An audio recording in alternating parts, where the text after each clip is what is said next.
Never miss any updates.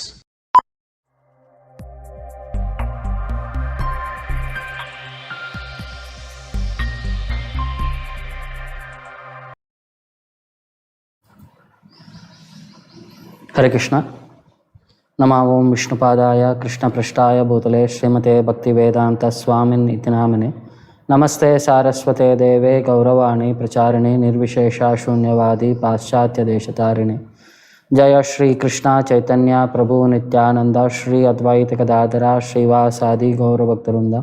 हरे कृष्णा कृष्ण कृष्ण हरे हरे, हरे राम राम राम हरे हरे।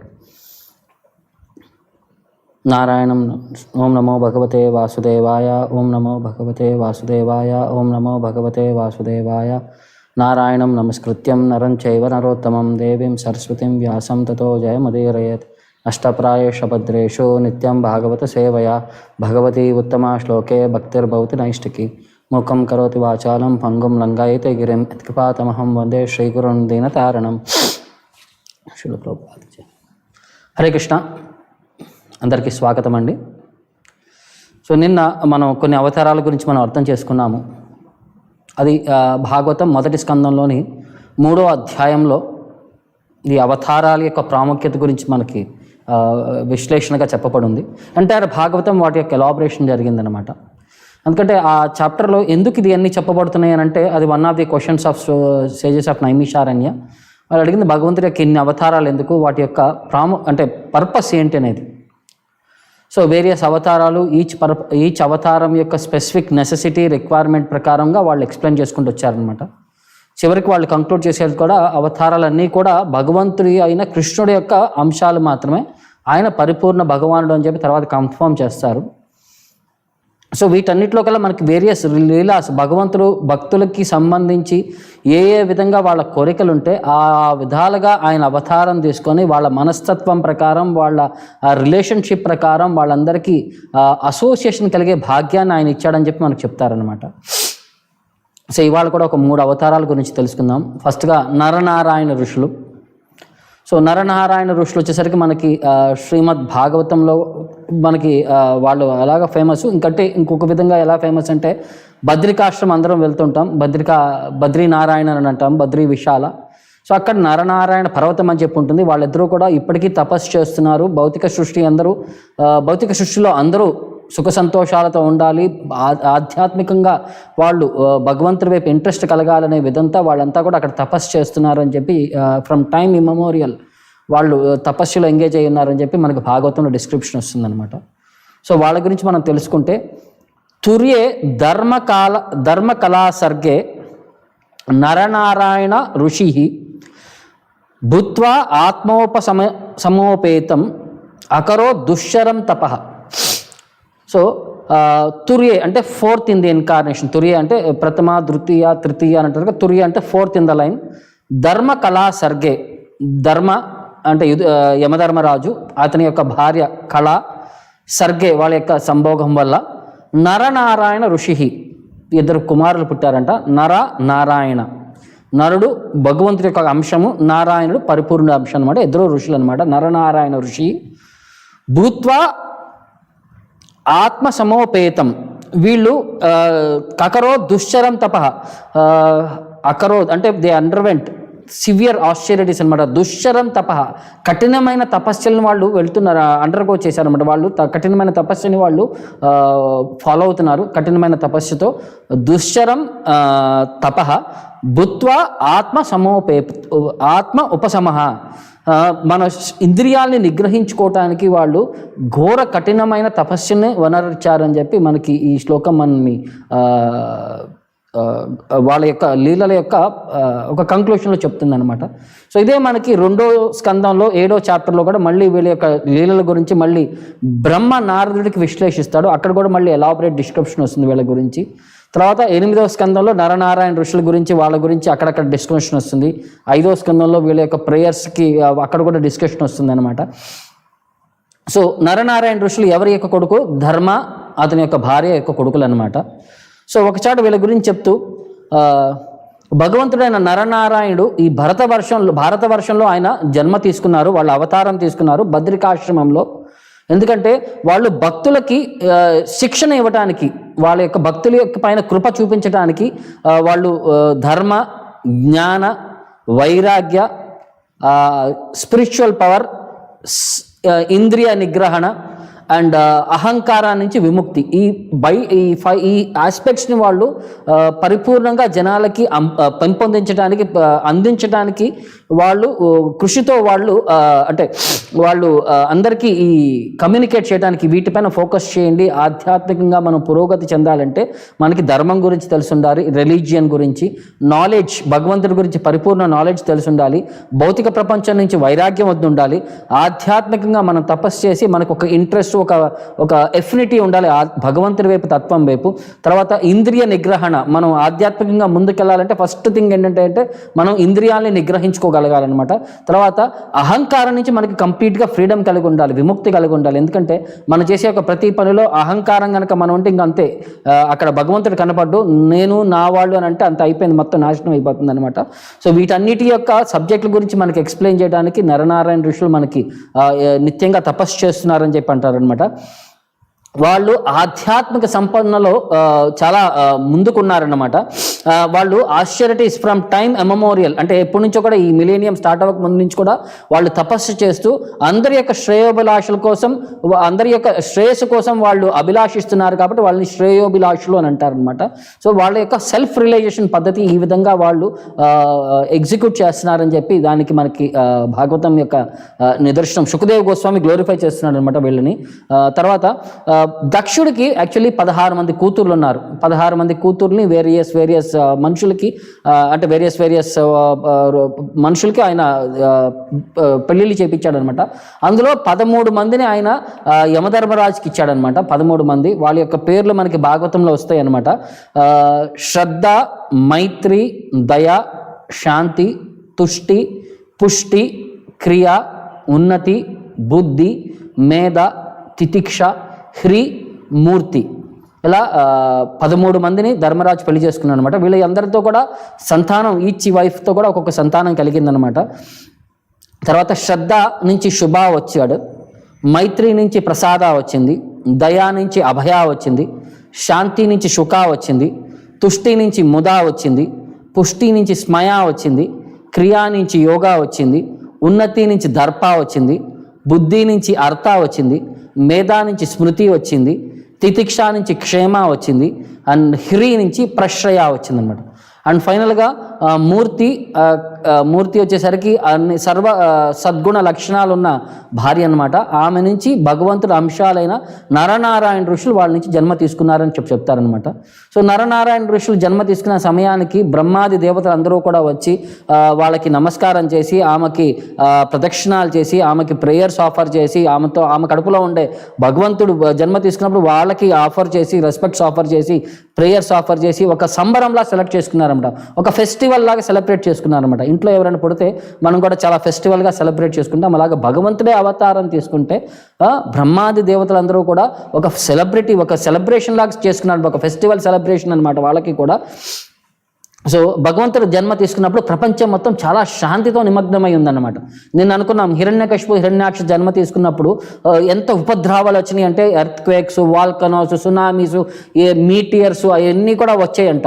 అంటే అలాంటి situation వచ్చినప్పుడు ఎవరో ఒక రాక్షసుడు, ఒక పెద్ద రాక్షసుడు జన్మ తీసుకున్నాడని చెప్పి, ఎప్పుడైతే అంతా కూడా ఒక మంచి ప్లెజెంట్ అట్మాస్ఫియర్, ఒక అనుభూతి, ఆధ్యాత్మిక పరంగా అందరికీ కూడా ఒక ఇంట్రెస్ట్ వస్తుంది, ఒక మంచి సద్భావం, సత్వగుణం అంతా రైన్ అవుతుందంటే ఒక భగవంతుడు కానీ, ఒక మంచి పెద్ద భక్తుడు కానీ జన్మ తీసుకున్నాడని చెప్పి దీనికి నిదర్శనం అన్నమాట. సో అన్ని వైపులు కూడా ఒక ప్రశాంతంగా ఉందన్నమాట. గాలి అన్ని వైపుల నుంచి మంచి సువాసనతో వస్తుంది. నదులు సముద్రాలు అన్నీ ప్రశాంతంగా ఉన్నాయన్నమాట. కొండలన్నీ కూడా బాగా పరిపూర్ణంగా నిండి ఉన్నాయన్నమాట. తర్వాత హెవెన్లీ ప్లానెట్స్లో కూడా, అంటే స్వర్గలోకాల్లో కూడా అక్కడ యక్ష, కిన్నెర, గంధర్వ వీళ్ళందరూ కూడా, గంధర్వులు పాటలు పాడుతున్నాం, అక్షరసాలు డాన్స్ చేస్తాం, కిన్నెరాలు వాయిద్యాలు వాయించడం, అలాగా వాళ్ళందరూ కూడా సంబరాలు చేసుకుంటున్నారనమాట. ఇవన్నీ కూడా ఒక గుడ్ ఫార్చ్యూన్ని సిమ్టమ్ని డిస్ప్లే చేస్తున్నాయి అనమాట. ఒక మంచి జరిగే విషయం కోసం అందరూ కూడా ముందుకు వచ్చి వాళ్ళందరూ కూడా సెలబ్రేట్ చేసుకుంటున్నారనమాట. అప్పుడు బ్రహ్మాది దేవతలందరూ కూడా వచ్చి వాళ్ళు ప్రేయర్స్ ఆఫర్ చేస్తున్నారు. సో వాళ్ళు ఏమడుగుతున్నారా అంటే, నువ్వు ఆధ్యాత్మిక ప్రపంచంలో ఉన్నా సరే భౌతిక ప్రపంచానికి నువ్వు అతీతంగా ఉండే మనిషివి. ఎలాగంటే నువ్వు క్లౌడ్స్ అన్నీ కూడా, ఎయిర్ అన్నీ కూడా ఎక్కడెక్కడే తిరుగుతున్నాయి, బట్ అవి ఇవి కంట్రోల్ చేసే విధానంలో కాదు. నువ్వు కూడా ఇవాళ ఒక ధర్మరాజు యొక్క ఇంట్లో నువ్వు నిదర్శనం తీసుకున్నావు. ఆల్రెడీ నీకు జన్మ లేదు అని అంటారు, నువ్వు అజన్ముడివి అని అంటారు. బట్ నువ్వు భౌతికంగా మళ్ళీ జన్మ తీసుకొని మాకు ఒక లీల, ఒక పాస్ట్ టైం నువ్వు క్రియేట్ చేస్తున్నావు అన్నట్టు వాళ్ళు భగవంతుడి యొక్క గ్లోరిఫై చేస్తారనమాట. సో వాళ్ళ ప్రేయర్స్ని ఆఫర్ చేసిన తర్వాత భగవంతుడు వాళ్ళపైన కృపా దృష్టితో ఒక ఒక ఒక ఒక స్మైల్, మెర్సిఫుల్ గ్లాన్స్ వాళ్ళందరినీ ఒక బ్యూటిఫుల్ గ్లాన్స్ ఇచ్చాడనమాట. వాళ్ళందరూ కూడా చాలా సాటిస్ఫై అయిపోయి వాళ్ళ రెస్పెక్టివ్ ప్లేసెస్కి వెళ్ళిపోయారనమాట. అంటే భగవంతుడు సంతోషించాడు వాళ్ళ ప్రేయర్స్కి, వాళ్ళకి రెసిప్రొకేషన్ ఇచ్చాడు, ఎక్నాలెడ్జ్మెంట్ ఇచ్చాడు వాళ్ళ ప్రేయర్స్కి అని చెప్పి మనకు చెప్పుకోవచ్చు అనమాట. తర్వాత వీళ్ళు కృష్ణుడి యొక్క ఒక నరనారాయణులు కృష్ణుడి యొక్క ఒక అంశాలని చెప్పి మనకి భాగవతంలో నిదర్శనం వస్తుంది. దానికి ఎలా చెప్తారయ్యా అంటే, కృష్ణుడు అంటే నరనారాయణులు ఆ టైంలో ఎలాగైతే ఒక ఇన్కార్నేషన్ కింద వచ్చారో అలాగే వాళ్ళు అదే అంశాలు మనకి కృష్ణుల్లో అర్జునులో ఉన్నారని చెప్తారనమాట. సో కృష్ణుల్లో నారాయణుడి యొక్క అంశము నిమగ్నమై ఉంది, అర్జునుల్లో నరుడి యొక్క అంశము నిమగ్నమై ఉంది.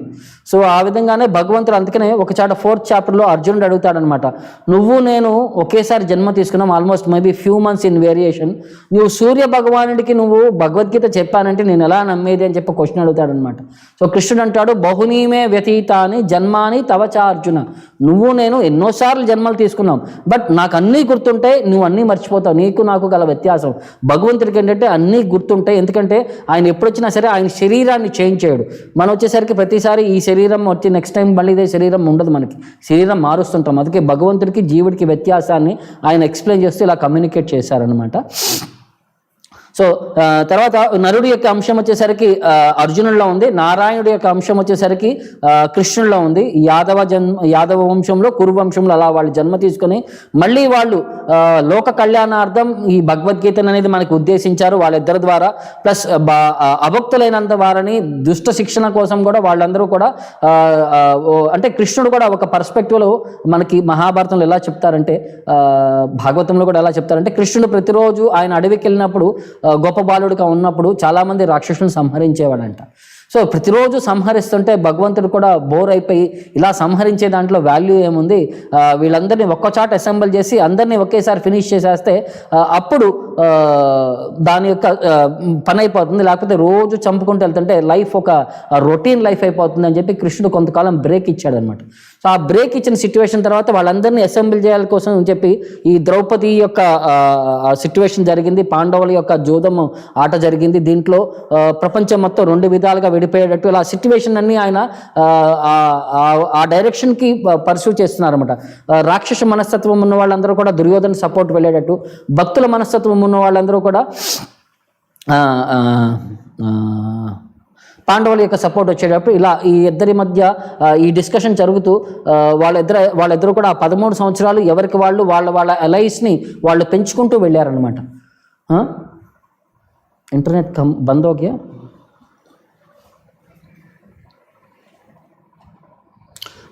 సో ఈ సిచ్యువేషన్లో మనం ఏంటంటే మనం కొంచెం జాగ్రత్తగా వ్యవహరిస్తూ ఉండాలి. ఎందుకంటే భగవంతుడి యొక్క తత్వాన్ని మనం క్లారిటీగా అర్థం చేసుకోకపోతే ఆ డీటెయిల్స్లో మనకి కన్ఫ్యూషన్ వచ్చే అవకాశం ఉంది. సో కృష్ణార్జునులు కూడా కృష్ణార్జునులో నరనారాయణుల అంశాలు ఉన్నాయని చెప్పి చెప్తారనమాట.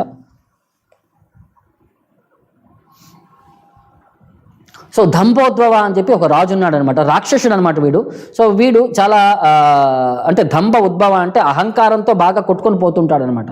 వీడి యొక్క అహంకారం వల్ల ప్రాబ్లం ఏంటంటే వీడు అందరి దగ్గరికి వెళ్ళి వాళ్ళని కించపరచడం, వాళ్ళని అవమానపరచడం, వాళ్ళకి యుద్ధానికి రమ్మంటం, అందరితో ఒక ఫైటింగ్ చేయాలని చెప్పి ఒక ఉత్సుకత చూపించేవాడు అనమాట. సో అందరి దగ్గరికి వెళ్ళి హింసిస్తుంటుంటే ఒకసారి ఋషులు, నువ్వు మాతో యుద్ధం చేయాలనుకుంటున్నావు కదా, నువ్వు ఒకసారి నరనారాయణ ఋషి దగ్గరికి వెళ్ళి వాళ్ళతో యుద్ధం చేయి, అప్పుడు నీకు తెలుస్తుంది నీ దంభాన్ని వాళ్ళు చిందం చేస్తారంటే కట్ చేస్తారు, నీ అహంకారాన్ని వాళ్ళు పారద్రోలుతారని చెప్పి వాళ్ళు అలా డైరెక్ట్ చేశారనమాట. సో వీడు కూడా చాలా గర్వంతో నరనారాయణ ఋషుల దగ్గరికి వెళ్ళి రండి మాతో ఫైటింగ్ చేయండి అని అడుగుతారనమాట. సో నరనారాయణ ఋషులు మాకు ఫైటింగ్ అనేది మాకు ఇంట్రెస్ట్ లేదు, మేము తపస్సు చేసుకోవాలి, నేను ఇక్కడి నుంచి వెళ్ళిపో, మేము ఫైటింగ్ చేయడం మాకు ఇంట్రెస్ట్ లేదని చెప్పినప్పుడు కూడా వీడు వినడు అనమాట. సో తర్వాత వాళ్ళని రెచ్చగొడుతూ వీళ్ళపైన బాణాలు విసిరేసరికి బాణాలని ప్రయత్నించేసరికి వీళ్ళు చివరికి ఒక డిస్టర్బెన్స్ కాకుండా ఉండటం కోసం వాళ్ళ దగ్గర ఉండే దర్భాగ్రాసం తీసి మంత్రాలు చెప్పి అలా విసరంగానే అవి బ్రహ్మాస్త్రాలుగా వచ్చేసరికి ఇతన్ని ఎంత హింసించినాయి అంటే వాడు అసలు తట్టుకోలేక జీవితానికి ఇక షెల్టర్ కోసం వచ్చేసరికి వీళ్ళ దగ్గరికి వచ్చి కాళ్ళ మీద పడి ప్రాధేయపడతాడు అని చెప్పి తర్వాత వాళ్ళు క్షమించి వీడికి ఇలాంటి నీ అహంకారాన్ని చూపించుకోవద్దు, జీవితాన్ని నువ్వు భక్తిపరంగా నువ్వు సుగమం అంటే భక్తిపరంగా నువ్వు ఆధ్యాత్మికంగా నువ్వు ముందుకెళ్ళటానికి ప్రయత్నం చేయి, ఇలా అహంకారాన్ని చూపించుకుంటూ జీవితాన్ని వ్యర్థం చేసుకోవద్దని చెప్పి అలా తిట్టి పంపించేసినందుకు తర్వాత అతను వెళ్ళి అతని బాగా అంటే మనస్తత్వం మార్చుకొని బాగా వ్యవహరించాడని చెప్తారనమాట. తర్వాత ఇంకోటి వచ్చేసరికి నరనారాయణ ఋషులు కూడా ఇదే దంభోద్వాబ అని చెప్పి ఇంకొక స్టోరీ చెప్తారు మనకి. ఇంకొక అంటే మనం లాస్ట్ టైం చెప్పాము, ఒక రాక్షసుడిని నరనారాయణ ఋషులు ఫైటింగ్ చేస్తారన్నమాట. అతని పేరు సహస్ర కవచ అంటే కర్ణుడి యొక్క పూర్వజన్మ గురించి మాట్లాడుతూ సహస్ర కవచ అని చెప్పి ఒక గొప్ప రాక్షసుడు ఉన్నాడనమాట. సో ఈ గొప్ప రాక్షసుడికి ఏంటంటే సూర్యుడి యొక్క గొప్ప భక్తుడు. సో ఈ భక్తులు ఏంటంటే అతను సూర్యుడితో ఒక తపస్సు చేసి సూర్యుడి దగ్గర నుంచి ఒక వరం పొందుతాడనమాట. అతనికి 1000 కవచాలు ఉంటాయి, 1000 కవచాలు, 1000 కవచ కుండలాలు అనమాట. ఇవన్నీ ఏంటంటే అతను ఎవరైతే నన్నుతో యుద్ధం చేస్తారో ఒక్కసారి నన్ను సంహరిస్తే అవతల వాళ్ళు కూడా చనిపోవాలి, అప్పుడు నా ఒంటి నుంచి ఒక్క కవచం పడిపోతుంది అని చెప్పి.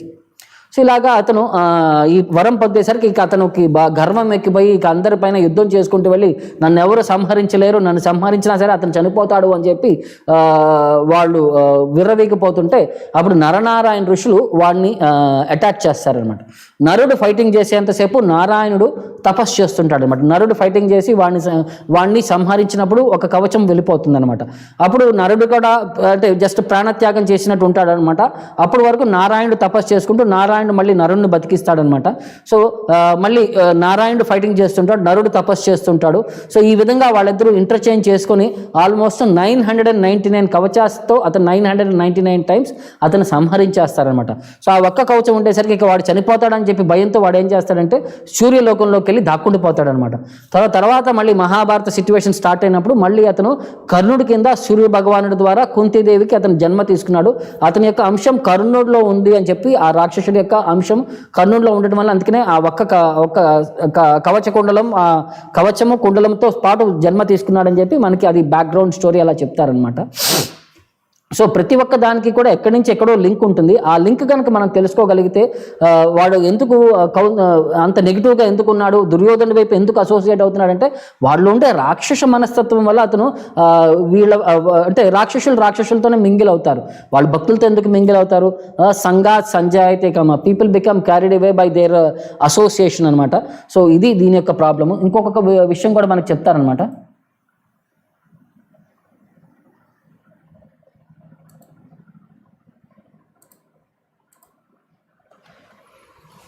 ఇంకొక విషయం కూడా మనకి చెప్తారు. ఏంటయ్యా అంటే మనకి ఒకసారి వీళ్ళు తపస్సు చేస్తుంటే ఆ తపస్సుకి ఇంద్రుడు భయపడిపోతాడనమాట. ఇంద్రుడు భయపడిపోయి వీళ్ళకి తపస్సు భంగం చేద్దామని చెప్పి అప్సరసలు పంపిస్తాడనమాట. తిలోత్తమ,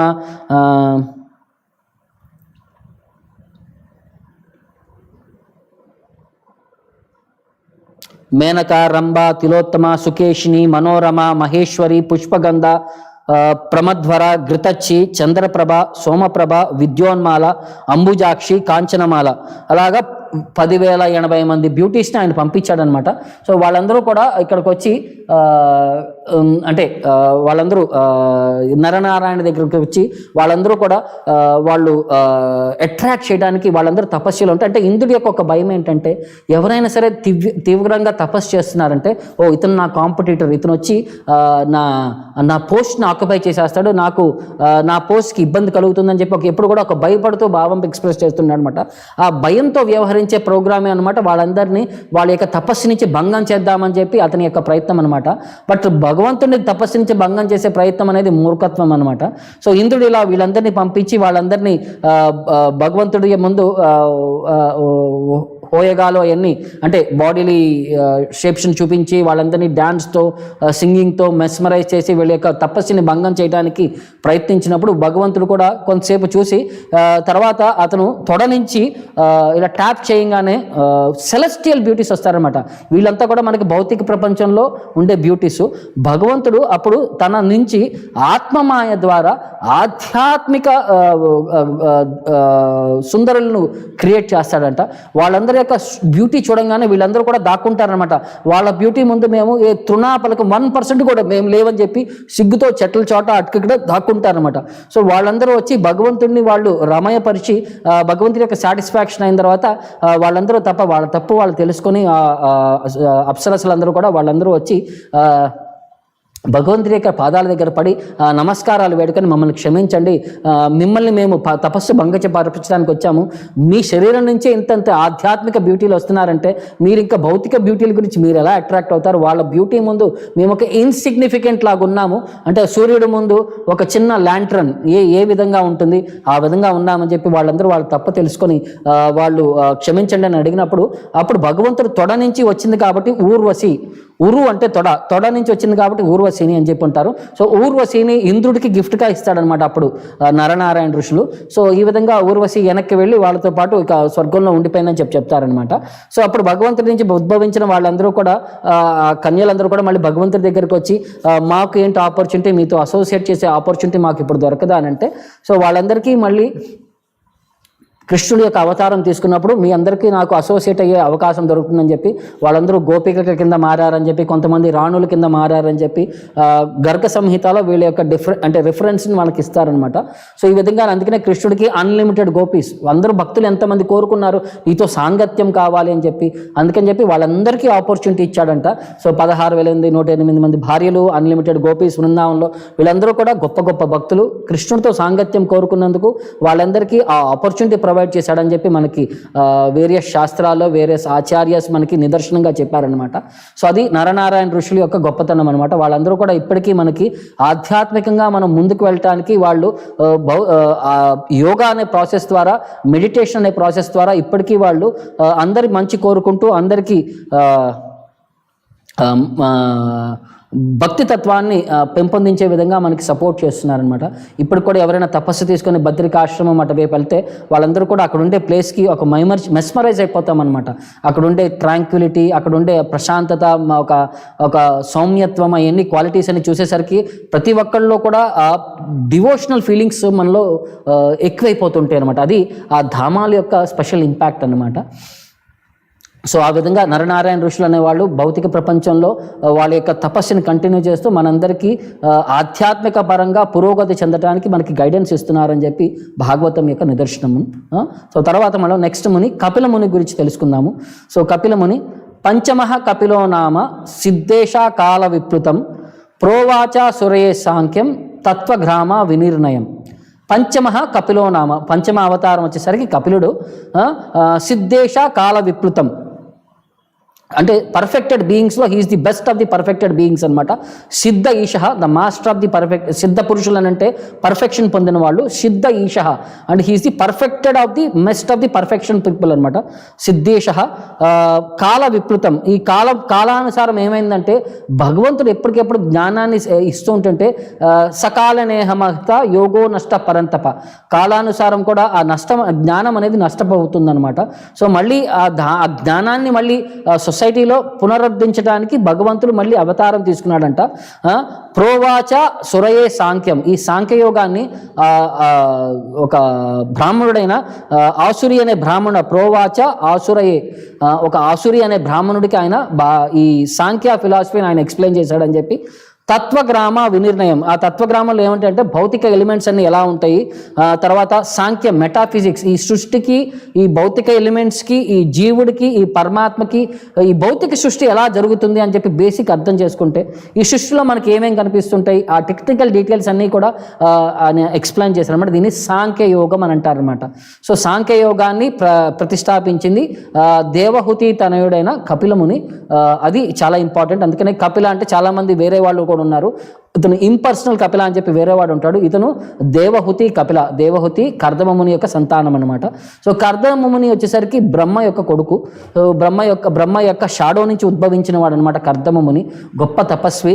అతన్ని కూడా ఆధ్యాత్మికంగా నువ్వు తపస్సు చేసి అంటే తర్వాత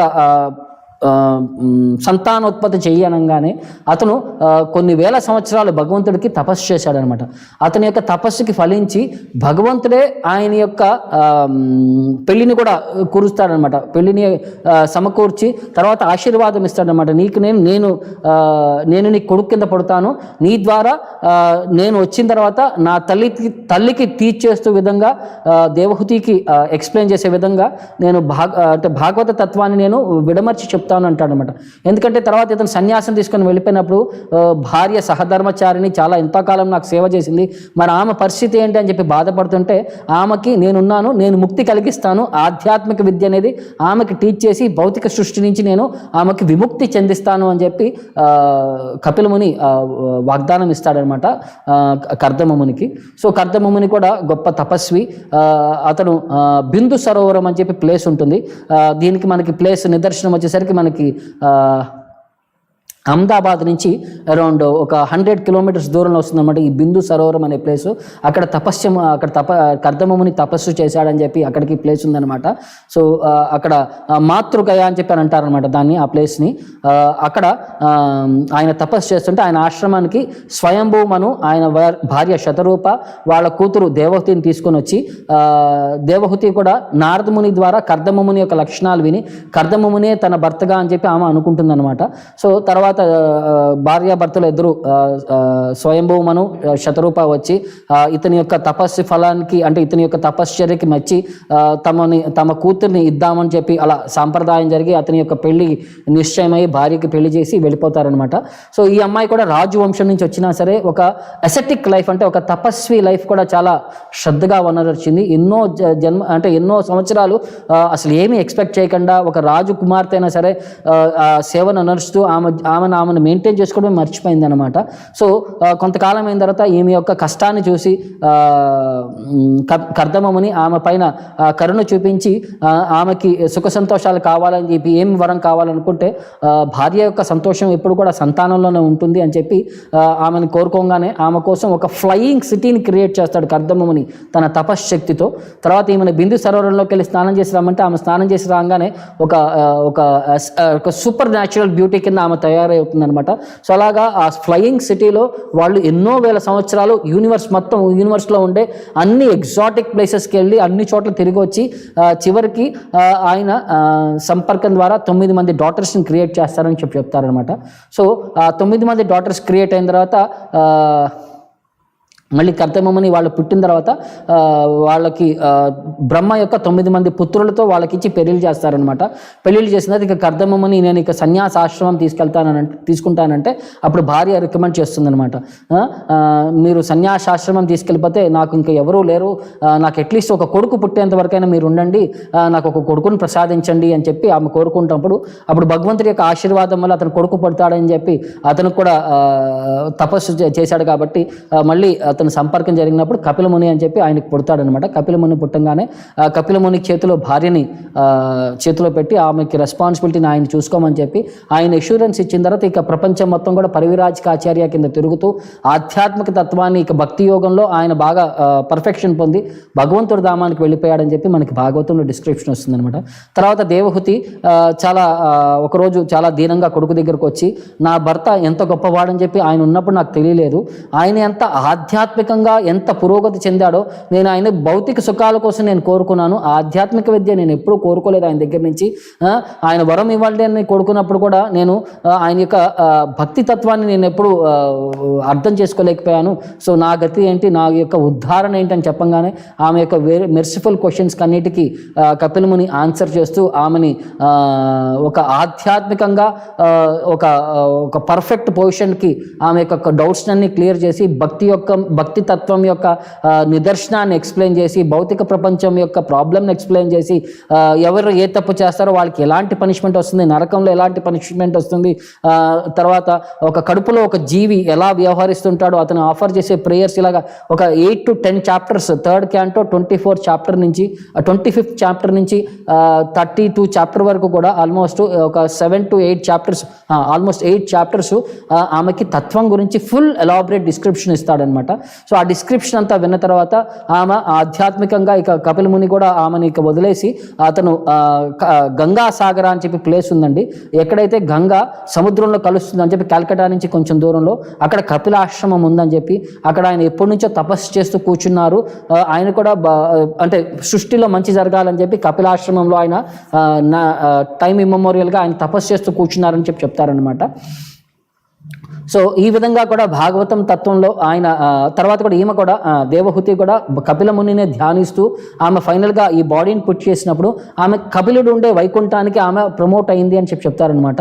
సో భగవంతుడికి ఆమె కొడుకు యొక్క భావంతో, పెటర్నల్ ఫీలింగ్తో ఆమె భగవంతుడి యొక్క ధామమైన వైకుంఠంలో, ఆ వైకుంఠంలో స్పెసిఫిక్గా కపిల ముని యొక్క ప్రామినెన్స్ ఉండే వైకుంఠంలో ఆమె జీవితాన్ని అక్కడికి వెళ్ళిపోయింది, ట్రాన్స్ఫర్ చేసుకుందని చెప్పి చెప్తారనమాట. సో ఈ సాంఖ్య ఫిలాసఫీ ఎనాలిసిస్ చేస్తే ఈ భౌతిక సృష్టి మొత్తం 24 బేసిక్ ఎలిమెంట్స్ ఉంటాయండి. అంటే పంచమహాభూతాలు, తర్వాత మైండ్, ఇంటెలిజెన్స్, ఈగో, ఇక్కడికి 8 అయినాయి అనమాట. తర్వాత 5 నాలెడ్జ్ ఎక్వైరింగ్ సెన్సెస్, జ్ఞానేంద్రియాలు, 5 కర్మేంద్రియాలు, 5 సెన్స్ ఆబ్జెక్ట్స్, ఇలా 23 అయినాయి అనమాట. 15 + 8 23 ప్లస్ 24th ఎలిమెంట్ వచ్చేసరికి అన్మానిఫెస్టెడ్ అంటారు, మహత్తత్వం ఒక ఎలిమెంట్. భౌతిక సృష్టి ఎక్కడి నుంచి ఉద్భవించిందో ఆ ఎలిమెంట్ కూడా ఒక పర్సెప్షన్ ఉంటుందన్నమాట. ఈ 24 ఎలిమెంట్స్ ఏ శరీరం తీసుకున్నా సరే ఈ 24 ఎలిమెంట్స్ అనేది కంపల్సరీ ఉంటాయి అనమాట. ఈ 24 ఎలిమెంట్స్ మేనేజ్ చేయడానికి ఒక సోల్, ఒక ఆత్మ ఉంటుంది. ఈ ఆత్మ వచ్చేసరికి ఆధ్యాత్మికమైన వస్తువు, భౌతిక ఈ ఎలిమెంట్స్ వచ్చేసరికి భౌతిక తత్వమైనవి అనమాట. ఈ రెండింటిని కోఆర్డినేషన్ చేసి ఇంటరాక్షన్స్ చేయడానికి ఒక పరమాత్మ వస్తుంది అనమాట. సో ఇలాగ 24 ఎలిమెంట్స్ ఉంటాయి అంటారు. దానిపైన ఆత్మ 25 ఎలిమెంట్, దాని తర్వాత పరమాత్మ 26th ఎలిమెంట్.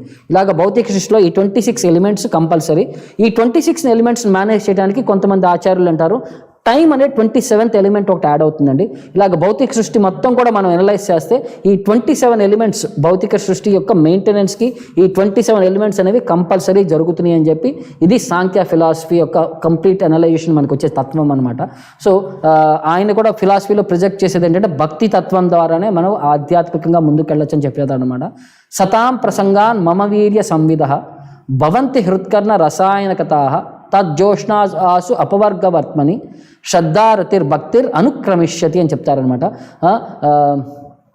సతాం ప్రసంగాన్ మమ వీర్య సంవిధ, నా గుణగణాలని సతాం ప్రసంగాన్ని ఎవరైతే ప్రసంగిస్తుంటారో, ఎవరైతే వినుంటారో మమ వీర్య సంవిధో భవంతి హృత్కర్ణ, కర్ణ ద్వారా ఎంటర్ అయ్యి హృదయంలో అవి పర్ఫెక్షన్ పొంది హృదయాన్ని ప్యూరిఫై చేసి రసాయన కథ వంట మంచి ఒక రసాన్ని, ఒక నెక్టర్ని వినే కొద్దీ ఇంకా వినాలని చెప్పి అనిపిస్తాయి అనమాట.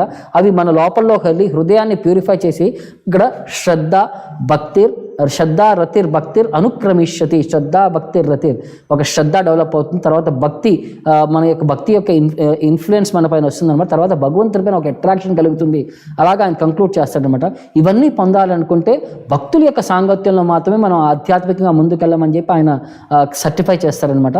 సో ఈ విధంగా మనకి భాగవత తత్వంలో Kapila Muni Sankhya philosophy full elaborate describe చేశారనమాట.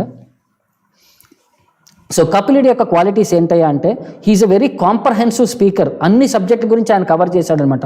సాంఖ్య గురించి మాట్లాడారు, అష్టాంగ గురించి మాట్లాడారు, జ్ఞాన గురించి మాట్లాడారు, భక్తి గురించి మాట్లాడారు. అందుకని ఆయన్ని కాంప్రహెన్సివ్ స్పీకర్ అని అంటారనమాట.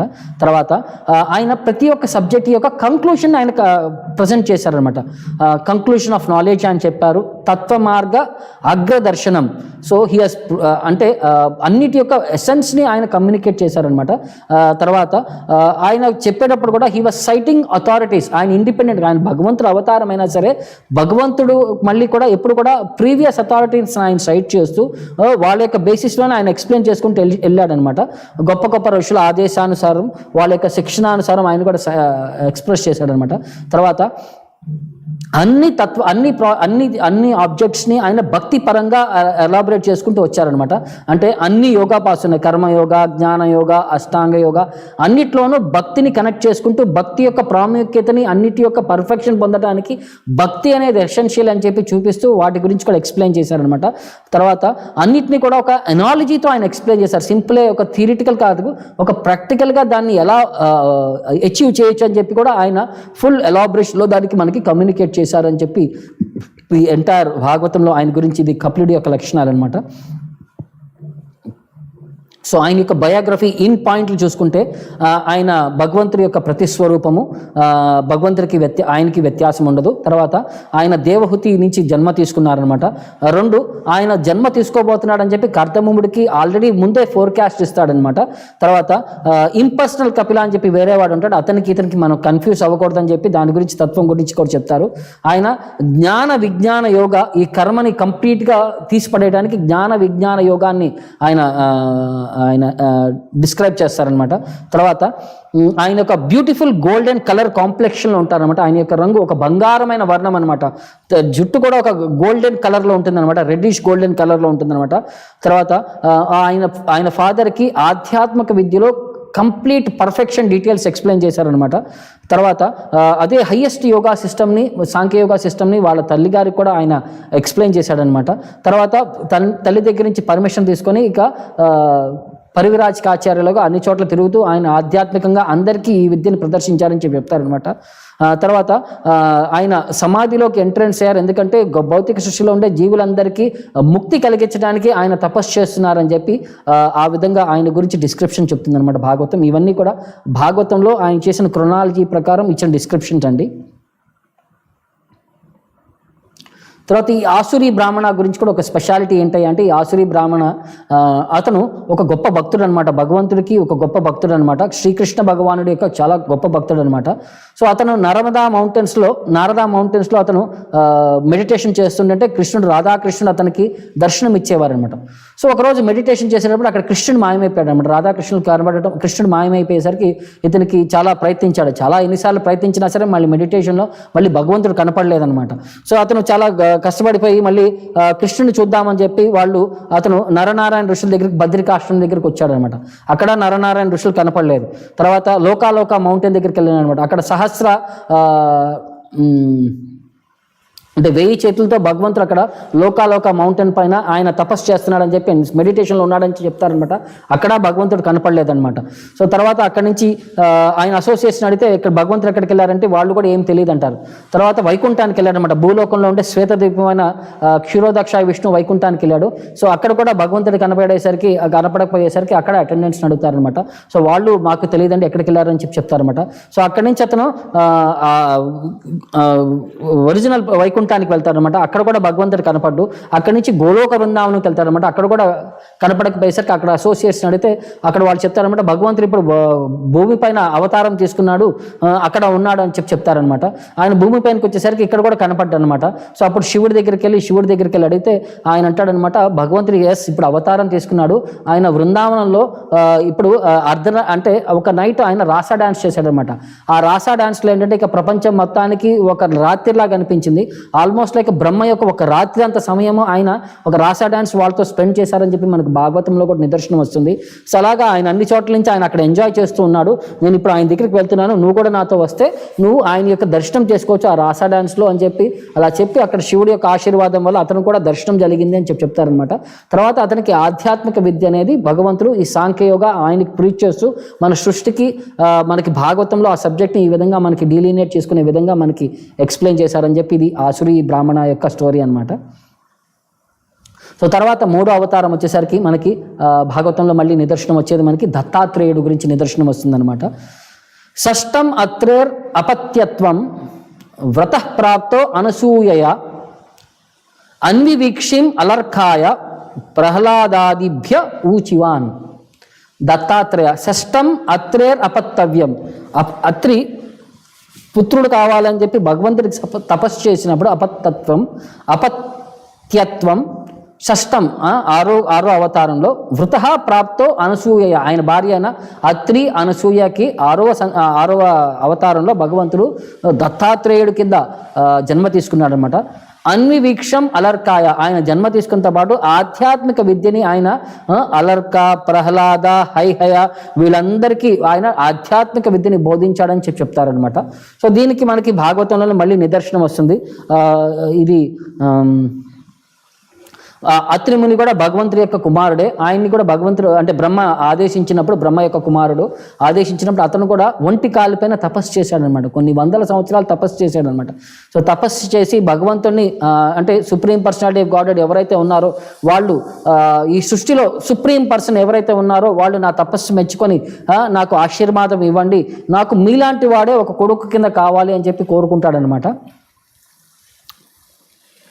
సో అప్పుడు త్రిలోక అంటే త్రిదేవతలు అంటే బ్రహ్మ, విష్ణు, మహేశ్వర అతనికి సాక్షాత్కారం ఇస్తారు. సో బ్రహ్మ ఆయన స్వాన్ పైన వస్తాడు, శివుడు ఆయన బుల్ పైన వస్తాడు, విష్ణువు ఆయన గరుడు పైన వస్తారనమాట.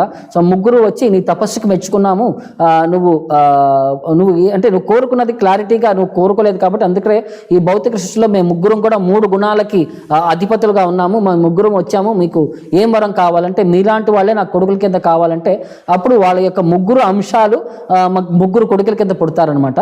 సో అత్రి 3 కొడుకులకి ఆమె జన్మ ఇచ్చింది. సోమ, దత్తాత్రేయ, దుర్వాస. బ్రహ్మ నుంచి ఉద్భవించాడు కాబట్టి సోమ అని చెప్పొచ్చాడు అనమాట. అత్రి ముని యొక్క ఆనందానికి అవధులు లేకుండా ఆయన కంటి నుంచి ఒక ప్రశాంతమైన కన్నీళ్లు కార్చినప్పుడు ఆ కన్నీరు నుంచి పుట్టాడు కాబట్టి అతనికి సోమ, మూన్. అందుకే ఆయన రేస్ అన్ని కూడా చాలా ప్లెజెంట్గా ఉంటాయి. సూర్యుడి యొక్క రేస్ చాలా వేడిగా ఉంటే చంద్రుడి యొక్క రేస్ చాలా కూలింగ్ ఉంటాయి అనమాట. సో అందుకనే సోమ బ్రహ్మ యొక్క అంశం అనమాట. దత్తాత్రేయ విష్ణుడి యొక్క అంశం అని చెప్తారు. తర్వాత దుర్వాస శివుడి యొక్క అంశం కింద వీళ్ళ 3 పుట్టారని చెప్తారనమాట. ఇంకో చాటు కూడా ఇంకొక నిదర్శనం కూడా చెప్పారు, 3 కలిపి ఒకే మనిషిలో ఉన్నారని కూడా చెప్తారనమాట. సో ఎలాగ అంటే 3 దేవతల యొక్క అంశాలని దత్తాత్రేయుడిలోనే ఉన్నాడు. అందుకనే ఆయనకు 3 తలకాయలు అన్నట్టు చూపిస్తారనమాట. బ్రహ్మలాగా ఒక తలకాయి, విష్ణువులాగా ఒక తలకాయి, శివుడిలాగా ఒక తలకాయి అని చెప్పి అంటే డిఫరెంట్ థాట్స్ ఉన్నాయి దీని గురించి. బట్ భాగవతంలో అయితే వీటి గురించి ఆయన 3 కొడుకుల కింద పుట్టారని చెప్తారనమాట.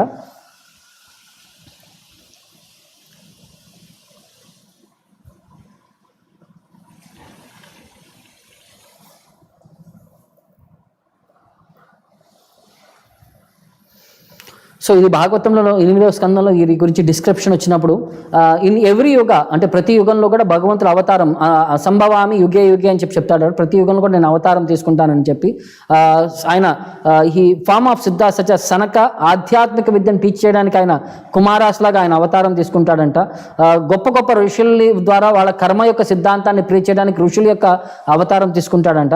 తర్వాత మిస్టిక్ యోగా తత్వంలో వాళ్ళని ఆధ్యాత్మిక అంటే మిస్టిక్ యోగా అంటే ఇది తపస్య, మిస్టిక్ యోగా అంటే వాటిని ప్రాచుర్యం చేయడానికి ఆయన దత్తాత్రేయుడి కింద ఆయన అవతారం తీసుకున్నారని చెప్తారనమాట. తర్వాత భాగవతం 11th క్యాంటోలో ఉద్ధవ గీత సందర్భంలో డిస్కషన్లో వస్తుందనమాట. ఒక అవంతి బ్రాహ్మణ 24 గురూస్ గురించి డిస్క్రిప్షన్ చేస్తాడు. సో దానికి ఆచార్యులు ఏం చెప్తారంటే ఆ 24 గురూస్ కాన్సెప్ట్ ఎక్స్ప్లెయిన్ చేసింది దత్తాత్రేయుడు మాత్రమే, దత్తాత్రేయుడు అని చెప్పి దాని గురించి ఎక్స్ప్లెనేషన్ ఇస్తారనమాట. సో 24 గురూస్ ఎవరయ్యా అంటే earth, air, sky, water, fire, moon, sun, pigeon, python, సముద్రము, ఒక moth, honeybee, elephant, honey thief, deer, fish, ఒక ప్రాస్టిట్యూట్ పింగళ, కురారా బర్డ్, ఒక చైల్డ్, ఒక యంగ్ గర్ల్, ఒక ఆరో మేకర్, ఒక సర్పెంట్, ఒక స్పైడర్, ఒక వాస్ప్. ఇలాగా ఈ 24 ఎలిమెంట్స్ 24 గురువుస్ వీటి ఈ 24 ఎలిమెంట్స్ నుంచి ఈ 24 ఎలిమెంట్స్ని నేను గురువుల కింద భావిస్తాను. వీళ్ళందరూ నాకు ఆధ్యాత్మికంగా ముందుకు వెళ్ళటానికి నాకు దోహదపడారు అని చెప్పి ఆయన ప్రతి ఒక్కళ్ళ దారి నుంచి ఆయన ఏమేమి నేర్చుకున్నాడని చెప్తాడనమాట. సో ఎర్త్ నుంచి, భూమి నుంచి మనం ఏం తెచ్చుకున్నాము, ఎంత ఎంత పెద్దవాడైనా సరే ఒక ఎర్త్కి గ్రౌండ్ అయి ఉండాలి అంటే ఒక హ్యూమిలిటీ యాటిట్యూడ్ని, ఒక ఫోర్బేరెన్స్ యాటిట్యూడ్ని, ఒక నిగ్రహణ శక్తిని మనం నేర్చుకోవాలని చెప్తారనమాట.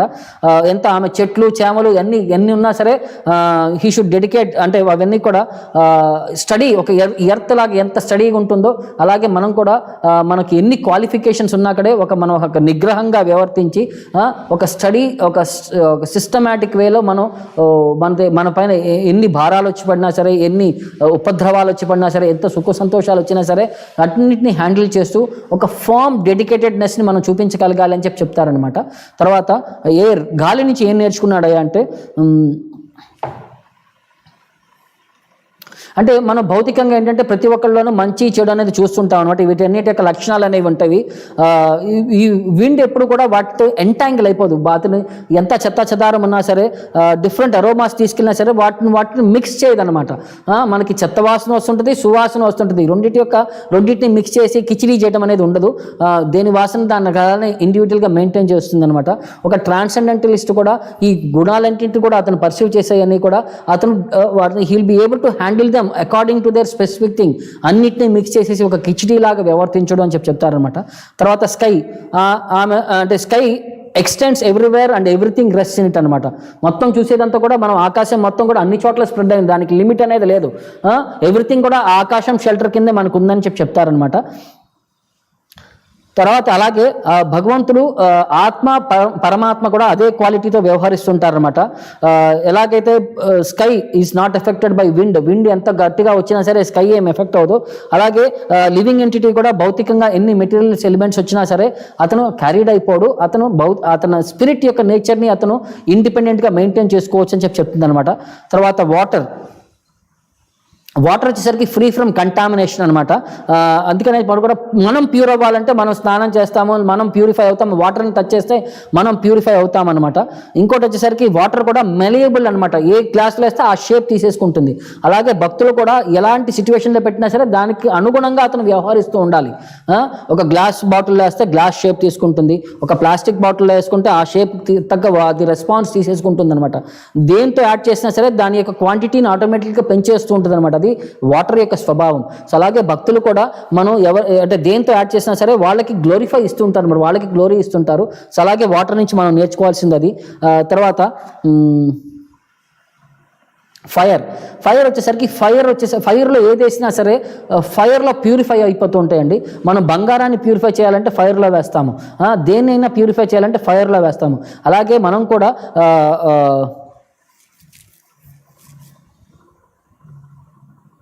సో భగవంతుడి యొక్క అసోసియేషన్లో ఉంటే ఆయన ఒక ఫైర్ లాగా ఉండి మనలో ఉండే చెత్త క్వాలిటీస్ అన్నీ కూడా ఆయన ప్యూరిఫై చేసేసి మనల్ని ఆధ్యాత్మికంగా ముందుకు తీసుకెళ్లే అవకాశం అన్నమాట.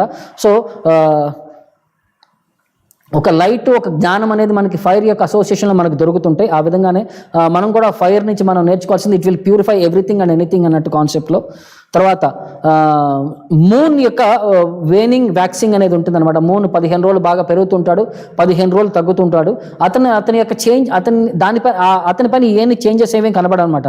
అలాగే ఈ సృష్టిలో మనం బాడీ పెరుగుతూ ఉంటుంది, చనిపోతూ ఉంటుంది. ఇలాగ ఈ బాడీ యొక్క ఇంపాక్ట్ ఈ ఆత్మ పైన పడిపోకూడదని చెప్పి చూపిస్తుంటారు అనమాట. తర్వాత సూర్యుడు అతను ఎంత టెంపరేచర్ని ఎలాంటి ప్లేస్నైనా సరే అతను ప్యూరిఫై చేసేస్తాడనమాట. సో అలాంటి సూర్యుడి అంటే ఎండలో పెడితే అన్నీ కూడా మనకి క్లీన్ అయిపోతాయి, అన్నిటిని ఎండబెట్టేస్తాయి, వాటిలో ఉండే వాటర్ అన్ని లాగేసుకుంటాయి. తర్వాత మళ్ళీ మనకి అదే వెనక్కి వర్షం కింద ఆయన డిస్ట్రిబ్యూట్ చేస్తుంటారు అనమాట. అలాగే ఒక ఆధ్యాత్మిక విద్యలో కూడా ఆధ్యాత్మికమైన పరులు కూడా వాళ్ళు అన్ని చోట్లకు వచ్చి వాళ్ళందరినీ ప్యూరిఫై చేస్తుంటారు. మళ్ళీ వాళ్ళు వెనక్కి ప్యూరిఫై చేసిన తర్వాత వాళ్ళకి భగవంతుడి యొక్క భక్తిని వాళ్ళు ప్రసాదిస్తూ ఉంటారు అనమాట. సో ఆ విధంగా మనకి సూర్యుడి నుంచి కూడా మనం నేర్చుకోవాల్సింది ఉన్నాయన్నమాట. తర్వాత ఒక పీజియన్ పౌరం ఏంటంటే ఎక్సెసివ్ అటాచ్మెంట్. దానికి కడుపు నిండినా సరే మళ్ళీ ఎక్కడైనా గ్రెయిన్స్ కనపడి అంటే ఆ గ్రెయిన్స్ తినడం కోసం వెళ్ళిపోయి అది ఎలాగ ఎంటాంకిల్ అయిపోతుంటుందో, అలాగ ఆ వలలో చిక్కుపోతుందో అది జాగ్రత్తగా ఉండాలన్నమాట. సో అది అంటే నెక్స్ట్ రిజల్ట్ గురించి ఆలోచించదన్నమాట. అక్కడ ఏదైనా వల ఉంది మనం పడిపోతామే అని చెప్పి అలా భావించకుండా అతను ఎలా ఇరుక్కుపోతుందో. సో ఆ పీజన్ అంటే కొన్నిటి నుంచి మంచి చూసుకోవాలి, కొన్నిటి నుంచి చెడు ఎలా చేయకూడదని చెప్పి మనం నేర్చుకోవాలన్నమాట. తర్వాత పైథాన్ ఉంటుంది. అది దానికి కష్టపడదు అనమాట. ఒక చోట కూర్చుంటుంది, దాని దగ్గరకు వచ్చింది అది భోజనం కింద చేసేస్తుంటుంది అనమాట. సో దాన్ని అజాగర వృత్తి అని అంటారు. భక్తులు కూడా అజాగర వృత్తి ప్రయత్నించమని చెప్తున్నాడు అనమాట. తర్వాత సముద్రం గురించి మాట్లాడుతానమాట. ఎన్ని నదులు వచ్చి సముద్రంలో కలిసినా సరే సముద్రం ఒక అంచు బయటికి రాదనమాట. సో అది దాని యొక్క ప్రశాంతత, ట్రాంక్విలిటీని మెయింటైన్ చేస్తుంది. అన్ని జ్ఞానాలు పరిపూర్ణంగా ఉన్న భక్తుడు ఒక ప్రశాంతమైన మనస్తత్వాన్ని వ్యవహరిస్తుంటాడని చెప్తుంటారనమాట. తర్వాత ఒక మాత్, మనకి వర్షాకాలంలో మనకి లైట్ దగ్గర పురుగులు వస్తుంటాయి, మినుగురు పురుగులు వస్తుంటాయి అనమాట. అవి లైట్కి చూడంగానే లైట్కి పరిగెత్తుకుంటూ వచ్చి లైట్ దగ్గర అవి చనిపోతాయి అనమాట. సో అలా కూడా మనం ఒక ఆపోజిట్ సెక్స్ చూడంగానే మన జీవితాన్ని ఎలాగ పరిగెత్తుకుంటూ వెళ్ళి నాశనం చేసేసుకుంటామో అలా వ్యవహరించకూడదని చెప్తుంటారు అనమాట.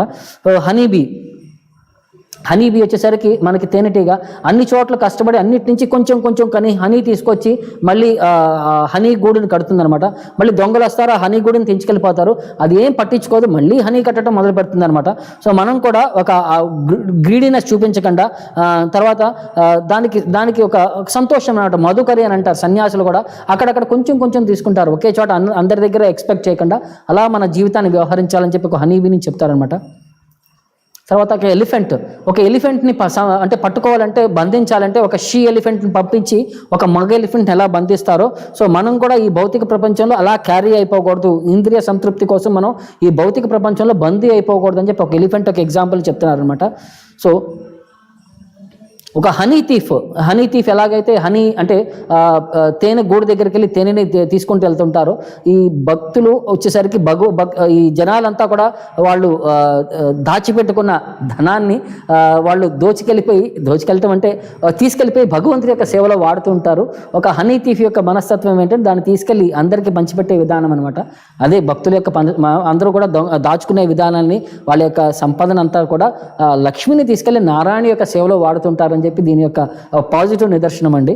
తర్వాత ఒక డియర్, ఒక జింక ఎలాగైతే ఒక బోయవాడి యొక్క వేణు ఊదటంతో అది మెస్మరైజ్ అయిపోయి ఆ జీవితాన్ని కోల్పోతుందో, మనం కూడా చాలా జాగ్రత్తగా వ్యవహరించాలి. కొన్ని సౌండ్స్ మనల్ని అట్రాక్ట్ చేసి భవబంధాల్లో బంధించేస్తుంటాయి. సో అలాంటి వాటిని మనం క్యారీ అయిపోకూడదని చెప్పి మనకు చెప్తుంటారు అనమాట. తర్వాత ఫిష్ కూడా అంతే, దానికి ఒక అంటే మనకి వాళ్ళు గాలానికి ఒక ఎర్రనేయంగానే అది ఆటోమేటిక్గా దొరికిపోతుంది అనమాట. నాలికి రుచి కోసం అది దొరికిపోతుంది అనమాట. అలాగే మనం చాలా జాగ్రత్తగా ఉండాలి. మన టంగ్ అనేది మనకి చాలా డేంజరస్గా ఉంటుంది. సో మనల్ని ఆధ్యాత్మికంగా ముందుకు వెళ్ళాలంటే టంగ్ని ఫస్ట్ రెగ్యులేట్ చేసుకోగలగాలి. సో ఫిష్ అనేది ఉంటుందన్నమాట.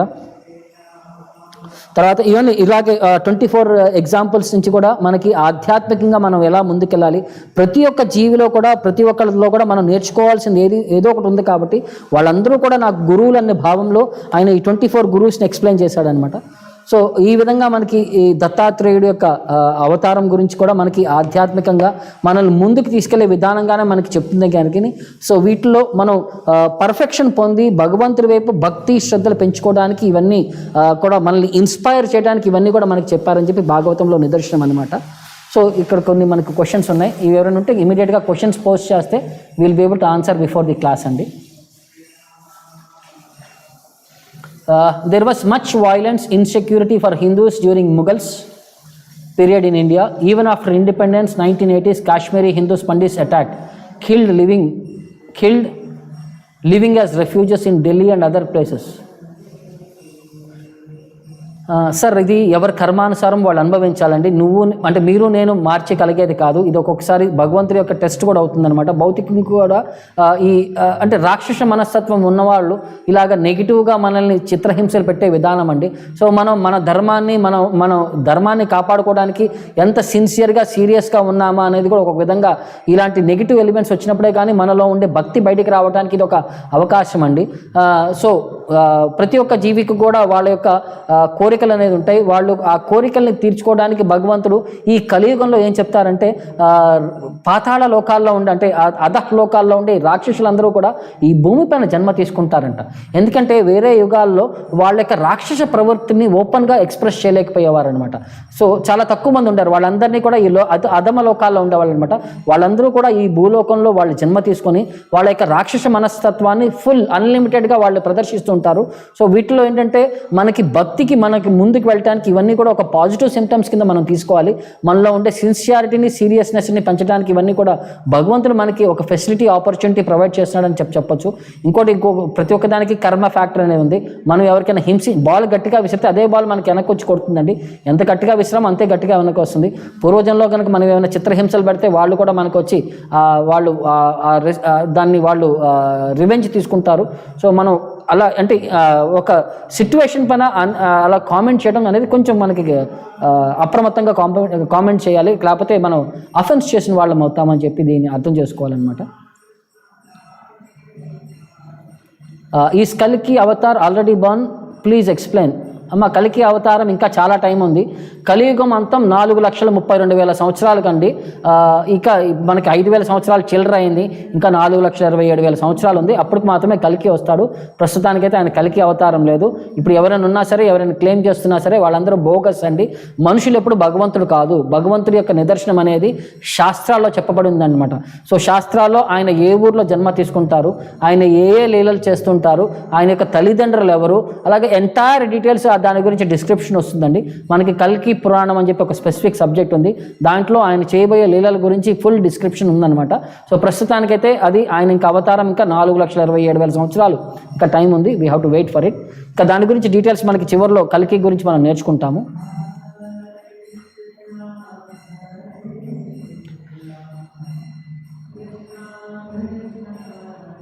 సద్ది అన్నం సాత్విక ఆహారం లేదా తమో గుణం ఆహారం. అమ్మ,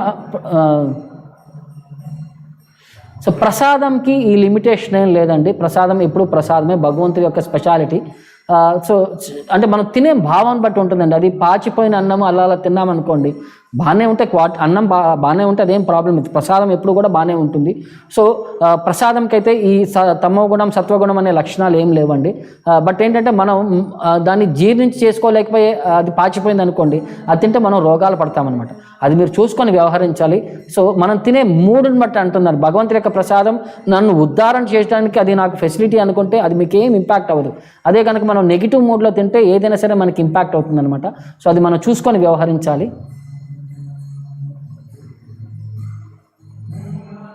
లేడీస్కి పీరియడ్స్ వచ్చినప్పుడు భగవద్గీత చదవచ్చా? దానికి దీనికి లిమిటేషన్ ఏం లేదమ్మా. మీరు చదవాలనుకున్నప్పుడు చదవచ్చు. ఓకే, మీరు అంటే ఓకే మీరు శాంక్టిటీ అని చెప్పి దానికి భగవంతుడి యొక్క లిమిటేషన్ ఏం పెట్టలేదు. అంటే పూజా రూమ్లోకి వెళ్ళకూడదు అని అంటారు. మరి భగవద్గీత మీరు పూజా రూమ్లో పెట్టుకుంటే మరి ఎలాగని అనుకుంటే, ఇప్పుడు మొబైల్స్లో అన్ని చోట్ల కూడా ఈ భగవద్గీత అనేది వచ్చేసింది. వాటిని ఆన్లైన్లో కూడా మీరు చదవచ్చు. సో లిమిటేషన్ ఏమైతే లేదు. మీరు అంటే ఇది శరీరానికి ఉండే లిమిటేషన్ అనమాట. భగవద్గీత అనేది ప్యూర్ సోల్కు ఉండే అది సోల్కు ఉండే తత్వం, రిలేషన్షిప్ అనమాట. అది మనల్ని ఆధ్యాత్మికంగా ముందుకు తీసుకెళ్లే అవకాశం అనమాట. So this is an facility for us to become more and more connected to Krishna. So దానికి తత్రార్పిత నియమితాన్ స్మరణైన కాల, రూల్స్, రెగ్యులేషన్స్, టైం లిమిటేషన్ ఏం లేదు. సో మీరు చూసుకోండి. అది బుక్ కనుక ఆల్టర్లో ఉందంటే, పూజా రూమ్లో ఉందంటే, అప్పుడు లోపల నుంచి మీరు వెళ్ళకూడదు కాబట్టి వేరే వాళ్ళు ఎవరైనా తీసి బయటపెట్టి దాని నుంచి చదవచ్చు. దానికి ఇబ్బంది ఏం లేదు. తర్వాత can we design Krishna statue for home main door? ఆయన్ని హృదయంలో డిజైన్ చేయండి సార్. ఎందుకంటే ఆయన మన హృదయంలో ఉంటే అన్నీ కూడా వస్తాయి. ఇంకోటి అంటే భగవంతుడు ఎప్పుడు కూడా ఒక గ్లోరియస్ పొజిషన్లో ఉండాలి. డోర్ దగ్గర పుడితే మనకేంటంటే ఆయన ఏదో మనకి డోర్ కాపలాదారులాగా ఉంటారు. అది అలా పెట్టకూడదు అని చెప్పి దానికి నిదర్శనం చెప్తారు. అది మనం చూస్తూ వ్యవహరించాలన్నమాట. ఆయన యొక్క పొజిషన్ని మనం ప్రాపర్గా గ్లోరిఫై చేయాలన్నమాట. అంటే మనం చెప్పే విధానంలో కూడా ఉంటుంది. అది మనకి ఒక షో పీస్ కింద డెకరేట్ చేస్తున్నామంటే అది తప్పు. అది భగవంతుడి యొక్క ఇల్లు, ఆయన నివాసం, ఆయన ఇంట్లో మేము షెల్టర్ తీసుకున్నామంటే దాంట్లో ఏ తప్పు ఉండదన్నమాట. సో మనం చూసే భావాన్ని బట్టి, వ్యవహరించే మీన్స్ని బట్టి అది అర్థం చేసుకోవాలండి. తర్వాత what is the relationship between Vyasadeva and Naranarayana Rishi? Relationship అంటే మళ్ళీ భగవంతుడి యొక్క అవతారాలండి. వాళ్ళు కూడా బద్రికాశ్రమంలో ఉన్నారు. నరనారాయణ ఋషుల యొక్క సాంగత్యంలో వ్యాసదేవుడు ఆయన ఆధ్యాత్మికంగా కూడా వాళ్ళ నుంచి గైడెన్స్ తీసుకుంటున్నారని చెప్పి కూడా ఒక పాయింట్ చెప్తారు, మనకి ఆచార్యులు చెప్తారు. సో ఫిజికల్ రిలేషన్ అంటే నువ్వు అంటే ఎలాంటి రిలేషన్ అయితే ఒక బ్లడ్ రిలేషన్షిప్ లాంటిది ఎక్స్పెక్ట్ చేస్తే అవి అయితే ఏం లేవండి. వాళ్ళు డిఫరెంట్ ఇన్కార్నేషన్స్, భగవంతుడి యొక్క ఇన్కార్నేషన్స్ అంతే. About Radharani explained in Padma Purana, can you please say any other Puranas about Radhakrishna leela? Radhakrishna leela గురించి చాలా పురాణాస్ ఉన్నాయండి. కానీ ఒక సబ్జెక్ట్ ఏంటంటే మనకి వాళ్ళ తత్వం ఫస్ట్ అర్థం చేసుకోవాలంటే ఫస్ట్ భక్తి తత్వం అర్థం చేసుకోవాలి, తర్వాత కృష్ణుడి యొక్క తత్వం అర్థం చేసుకోవాలి. అప్పుడు మాత్రమే వాటి యొక్క డీటెయిల్స్ని మనం పర్ఫెక్షన్ పొందగలం అనమాట. లేకపోతే ఏమవుతుందంటే మనం వాళ్ళ యొక్క క్యారెక్టర్ కానీ వాళ్ళ యొక్క పర్సనాలిటీస్ కానీ మనం కామెంట్ చేస్తే will be losing hour credentials అనమాట. భక్తిలో మనం వాళ్ళ గురించి మనం అంటే will become commenting on them in a negative way and we may lose our position it self in భక్తి. అందుకనే చాలా జాగ్రత్తగా వ్యవహరించాలి. అంటే డీటెయిల్స్ మనకి కొన్ని చోట్ల భాగవతంలో వస్తున్నాయి మనకి. అంటే ఆమె పేరు ఎక్కడ నిదర్శనం రాదనమాట భాగవతంలో, బట్ రాధారాణి గురించి ఎక్స్ప్లెయిన్ చేశారు. ఎందుకంటే అంటే సుఖదేవ్ గోస్వామి రాధారాణి యొక్క ప్రియ శిష్యుడు అనమాట. సో ఆమె పేరు ఎక్కడ ఉచ్చారణ చేస్తే ఈయన మళ్ళీ తన్మయత్వంలోకి వెళ్ళిపోయి మళ్ళీ భాగవతం ఫినిష్ చేయడం చెప్పి ఆమె పేరుని డైరెక్ట్గా ఎక్కడ తీసుకోలేదనమాట. సో ఇండైరెక్ట్గా ఆ గోపి, ఆ స్పెసిఫిక్ గోపి, అనయ ఆరాధిత అని చెప్పి the one who is very highly worshipped by lord Krishna, that specific devotee అని చెప్పి అలా ఇండైరెక్ట్గా రాధారాణి యొక్క పేరుని గ్లోరిఫై చేస్తూ ఉంటాడు. సో భాగవతంలో కూడా ఆమె గురించి డిస్క్రిప్షన్ వచ్చింది. ఇంకా వేరియస్ డీటెయిల్స్ కూడా ఉన్నాయి. Let me I can come back to you. మీరు మళ్ళీ ఇంకొకసారి మీరు అడిగితే రేపెల్లుండో నేను మళ్ళీ దీని గురించి వేరియస్ రెఫరెన్సెస్ ఉన్నాయంటే నేను మీకు సజెస్ట్ చేస్తాను. ఓకే, ఇవాళకి క్వశ్చన్స్ వచ్చినాయి. Thank you very much for coming forward. ప్రతిరోజు కూడా మీరు టైం స్పెండ్ చేసి ఆధ్యాత్మికంగా ముందుకు వెళ్ళటానికి మీరందరూ కూడా ఇంట్రెస్ట్ చూపించి దాన్ని మీరు ప్రాక్టీస్ కూడా చేయాలండి. మనం విన్నయన్నీ కూడా ప్రతిరోజు మాది ఒకటే పాయింట్, ప్రతిరోజు కూడా మనం జపం చేస్తూ ఉండాలి. జపం చేస్తుంటేనే మనం ఈ శరీరానికి భోజనం అనేది పడుతున్నాం. ఆత్మకు భోజనం అనేది ఎక్కడి నుంచి వస్తుంది? జపం చేయడం ద్వారా ఆత్మకు మనం భోజనం పెడుతుంటాం అనమాట. సో ఈ భోజనంలో మనకి ఏంటంటే ఆత్మకు కూడా ఒక రుచి అనేది తగులుతుంది అనమాట. కృష్ణుడి యొక్క రుచి తగులుతుంది. దాని ద్వారా అది ఆధ్యాత్మికంగా కూడా మనల్ని ముందుకు తీసుకెళ్లే మనకి ఒక సాధనం అవుతుందన్నమాట. సో ఈ విధంగా మనల్ని ఒక మంచి ఫెసిలిటీస్ని మనం ఆపర్చునిటీ అనేది చాంటింగ్ ద్వారా మనం పెంపొందించగలం. ఈ కథలన్నిటి గురించి కూడా మనం రుచి పెంపొందించుకోగలం. దానికి ఆ గురువు గారి యొక్క ఆశీర్వాదం, కృష్ణుడి యొక్క ఆశీర్వాదం రావాలంటే ఫస్ట్ మనం భగవంతుడి యొక్క నామాన్ని ఉచ్చారణ చేయాలి అనమాట. సో మినిమం 108 టైమ్స్ ఎవరైతే చేయట్లేదో 108 సార్లు మినిమం ఈ హరే కృష్ణ కృష్ణ కృష్ణ హరే హరే, హరే రామ రామ రామ హరే హరే ఈ మంత్రాన్ని 108 సార్లు మినిమం జపం చేయండి. దాంతోపాటు ఈ భగవద్గీత, భాగవతం ఈ పుస్తకాలను మనం చదువుతుంటే then we'll be able to come closer to the understanding about Krishna consciousness అండి. దీని యొక్క ప్రాక్టికల్ డీటెయిల్స్ అన్నీ కూడా మనకి ఆచార్యుల వారు వాళ్ళ యొక్క కామెంటరీస్లో ఎక్స్ప్లెయిన్ చేశారు. వాటిని మనం నిదర్శనంగా తీసుకొని జీవితంలో మనం ఇంప్లిమెంట్ చేయగలిగితే will become very dear to guru and Krishna, then our life become successful. Okay, thank you very much. Hare Krishna.